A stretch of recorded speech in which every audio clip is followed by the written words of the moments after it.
தமிழ்நாடு காங்கிரஸ் கட்சிக்கு மிகப்பெரிய தூணாக விளங்கி கொண்டிருந்தவர் நம்முடைய மதிப்பிற்குரிய ஈவி.கே. இளங்கோவன் அவர்கள். இரண்டு முக்கியமான தலைவர்களை அடுத்தடுத்து நாம் இழந்திருக்கிறோம். இவர்களுடைய இழப்பும் ஒரு வகையில் பெரிய இழப்பாக அமைஞ்சிருக்கிறது. நாட்டுக்காக மட்டுமல்ல, காங்கிரஸ் கட்சிக்கு மட்டுமல்ல, தனிப்பட்ட முறையில் இருவரையும் அறிந்தவன் என்ற முறையில் எனக்கும் இது ஒரு தனிப்பட்ட இழப்பு தான். டாக்டர் மன்மோகன் சிங் அவர்களை பொறுத்தவரையில் அவர் பிறவி அரசியல்வாதி அல்ல. ஆனால் இளங்கோவன் அவர்கள் பாரம்பரியமிக்க ஒரு அரசியல் குடும்பத்தை சார்ந்தவர் என்பது அனைவருக்கும் தெரியும். பகுத்தறிவு புலவன் தந்தை பெரியார் அவருடைய பேரனாக, சொல்லின் செல்வர் ஈவி.கே. இளங்கோவனுடைய மகனாக,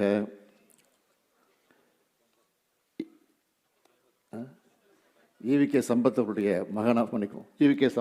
மகனாக இப்படி ஒரு அரசியல் குடும்பத்தை பிறந்து இறுதி வரை அரசியல் வானில் வளம் வந்தவர். இன்னும் சொல்ல வேண்டும் என்று சொன்னால், டாக்டர் மன்மோகன் சிங்குடைய அமைச்சரவைகளே அமைச்சராகவும் இடம்பெற்றிருந்தவர் நம்முடைய ஈவி.கே. இளங்கோவன் அவர்கள். ஜவுளித்துறை அமைச்சராக பொறுப்பேற்று பணியாற்றியவர். ஆக அந்த இருவரும் தலைவர்களை நாம் இன்றைக்கு இழந்திருக்கிறோம். டாக்டர் மன்மோகன் சிங் அவர்களை பொறுத்தவரையில் இந்திய அளவிலே மட்டுமல்லாமல் உலக பொருளாதார மேதைகளில் ஒருவராக அவர் மதிக்கப்பட்டவர். அவர் நினைச்சிருந்தா எந்த கவலைகளும் இல்லாத, பரபரப்பு இல்லாத வாழ்க்கையை அவரால் வாழ்ந்திருக்க முடியும். அவரை போன்ற பொருளாதார மேதைகள், சிந்தனையாளர்கள் அப்படிப்பட்ட வாழ்க்கையைத்தான் தேர்ந்தெடுப்பாங்க. ஆனால் எதிர்பாராத விதமாக அரசியலில் நுழைஞ்சி நிதியமைச்சராக அவர் பொறுப்பேற்றார். அது மிக நெருக்கடியான நேரத்தில் அந்த பொறுப்பை ஏற்று இந்திய நாட்டினுடைய நிதியமைச்சராக அவர் பொறுப்பேற்று சரித்திரத்திலே இடம்பெற்றிருக்கிறார். அவர் உருவாக்கி கொடுத்த பொருளாதார திட்டங்கள் தான் இந்தியாவுடைய வளர்ச்சிக்கு அடித்தளமாக அமைந்தது. 2004ஆம் ஆண்டு பிரதமர் நாற்காலி அவரை தேடி வந்தது, அவரை வந்து சேர்ந்தது. அந்த தேர்தலில் ஐக்கிய முற்போக்கு கூட்டணி வெற்றி பெற்று அன்றைக்கு பிரதமர் பொறுப்பை அன்னை சோனியா காந்தி அவர்கள் தான் ஏற்க வேண்டும் என்று தலைவர் கலைஞர் மட்டுமல்ல, எல்லா தலைவர்களும் சொன்னார்கள்.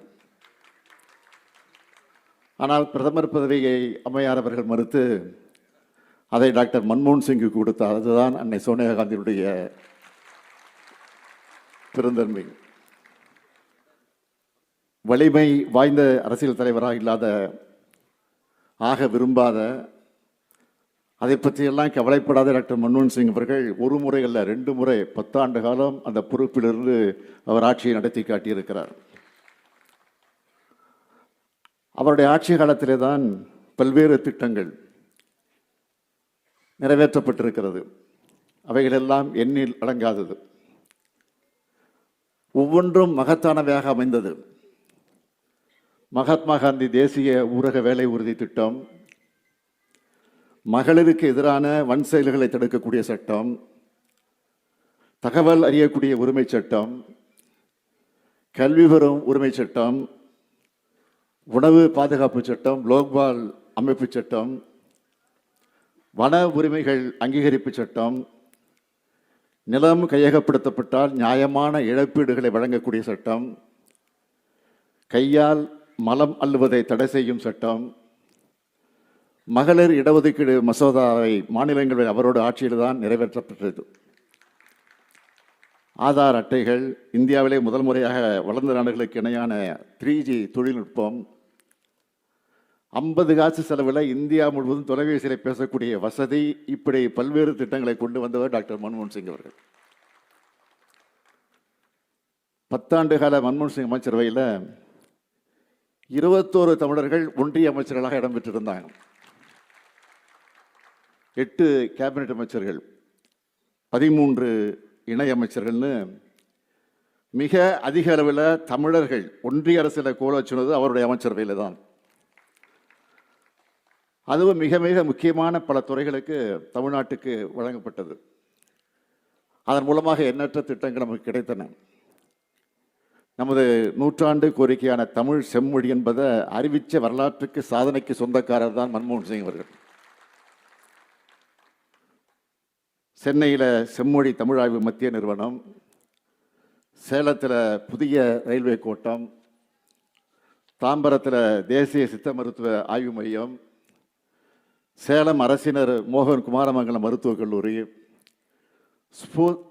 சூப்பர் ஸ்பெஷாலிட்டி மருத்துவக் கல்லூரியாக மேம்பாடு, திருவாரூரில் மத்திய பல்கலைக்கழகம், கடல்சார் தேசிய பல்கலைக்கழகம், 3676 கிலோமீட்டர் சாலைகள் 4 வழிச்சாலைகளாக மேம்பாடு, உரகடத்தில் ஒன்றிய அரசோட தேசிய மோட்டார் வாகன சோதனை ஆராய்ச்சி மையம், 1553 கோடி ரூபாய் செலவில் சேலம் உருட்டாலை, சர்வதேச தரத்துக்கு உயர்த்தப்பட்டு புதிய குளிர் உருட்டாலை உருவாக்கம், சென்னை துறைமுக மதுரவாயில் பறக்கும் சாலை திட்டம், நெம்மேலியில் கடல் நீரை குடிநீராக்கக்கூடிய திட்டம், சென்னை மாநகரில் மெட்ரோ ரயில் திட்டம், ஒகேனக்கல் கூட்டுக்குடிநீர் திட்டம், 6000 கிலோமீட்டருக்கு அதிகமான தேசிய நெடுஞ்சாலை, தமிழ்நாட்டில் நீண்ட கோரிக்கையாக இருந்த சேது சமுதிர திட்டம் தொடக்கம், இப்படி எண்ணற்ற வளர்ச்சி திட்டங்கள் தமிழ்நாட்டிற்கு வர காரணமாக இருந்தவர் தான் நம்முடைய டாக்டர் மன்மோகன் சிங் அவர்கள்.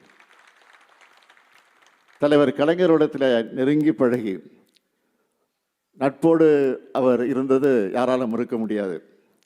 அதுதான் இத்தனை திட்டங்களை தமிழ்நாட்டிற்கு நாம் கொண்டு வந்து சேர்த்திருக்கிறோம். மிக பெரும் சிறப்பு திட்டங்களை கொண்டு வந்து அனைத்து துறைகளிலும் தமிழ்நாட்டின் வளர்ச்சியை வளப்படுத்தி இருக்கிறோம். தமிழ்நாட்டோட கனவுகளை மதிக்கிறவரா டாக்டர் மன்மோகன் சிங் அவர்கள் இருந்தார்கள். தென்னக மக்களுடைய குரலின் தேசிய அளவிலான திட்டங்கள், கொள்கைகளை எதிரொலிக்கிறதுல அவர் உறுதி செஞ்சார். அந்த வகையில் பார்த்தா மன்மோகன் சிங்குடைய இழப்பு என்பது தமிழ்நாட்டுக்கு மிக மிக மிக மிக பெரும் இழப்பு என்பதை நான் இங்கே பதிவு செய்ய விரும்புகிறேன். நண்பர் இளங்கோவன் அவர்கள், மதிப்பிற்குரிய இளங்கோவன் EVKS இளங்கோவன் அவர்கள், அவருடைய மறைவு என்பது நிச்சயமாக சொல்கிறேன், என்னால் தாங்கிக் கொள்ள முடியாத இழப்பு. என்னை எப்போ சந்தித்தாலும் உங்கள் உடம்பு எப்படி இருக்குது அப்படி தான் கேட்பார். நானும் திருப்பி அவர் இடத்துல அதை தான் கேட்பேன், உடம்பு பார்த்துங்க அப்படி தான் சொல்லுவேன். சொன்னார், நீங்கள்லாம் சேர்ந்து என்னை MLA ஆக்கிட்டீங்க, அந்த நம்பிக்கை நிச்சயமாக நான் காப்பாற்றுவேன், உழைப்பேன் அப்படின்னு உறுதியோடு சொன்னார்.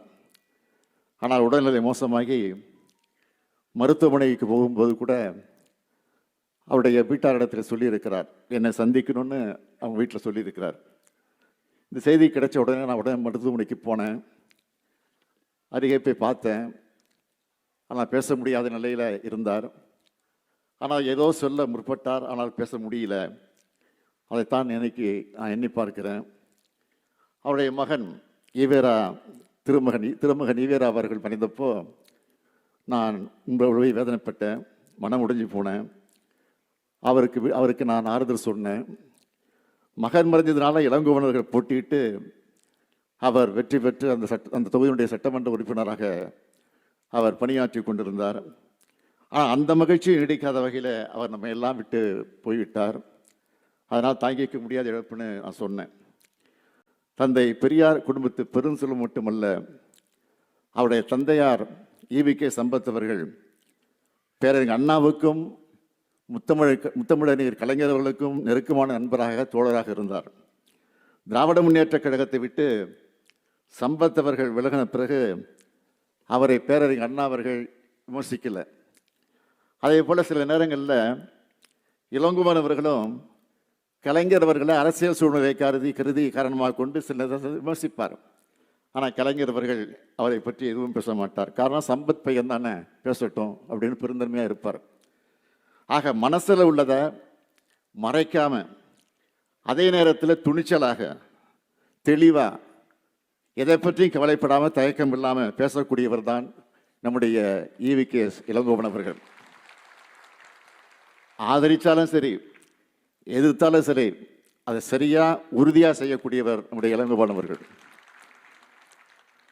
ஈரோடு கிழக்கு தொகுதியினுடைய சட்டமன்ற உறுப்பினராக அவர் தேர்ந்தெடுக்கப்பட்ட பிறகு நம்ம திராவிட மாடல் ஆட்சியோட சாதனைகளை மிக தெளிவாக மேடைகளில் அவர் விளக்கி பேசினார். அதை விட இன்னொன்றையும் சொன்னார்.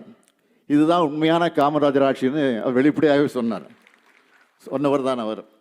தேசிய குடும்பத்தை பிறந்து தேசியவாதியாக வாழ்ந்து மறைந்திருக்கக்கூடிய நம்முடைய இளங்கோவன் அவர்கள் இந்த திராவிட மாடல் ஆட்சி கொடுத்த நச்சான்று பத்திரம் என்பதை நான் இப்பெல்லாம் நினச்சி பெருமைப்படுறேன்.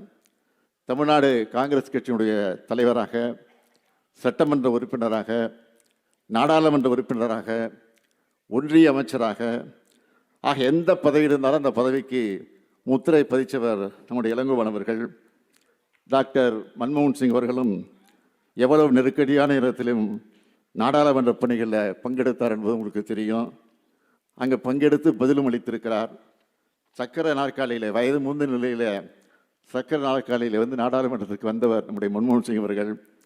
இப்படிப்பட்ட இரு தலைவர்களை நாம் இழந்திருக்கிறோம். ஆகவே என்னுடைய புகழஞ்சலியை திராவிட முன்னேற்ற கழகத்தின் சார்பில் தெரிவித்து என் புகழுரையை நிறைவு செய்கிறேன். நன்றி, வணக்கம்.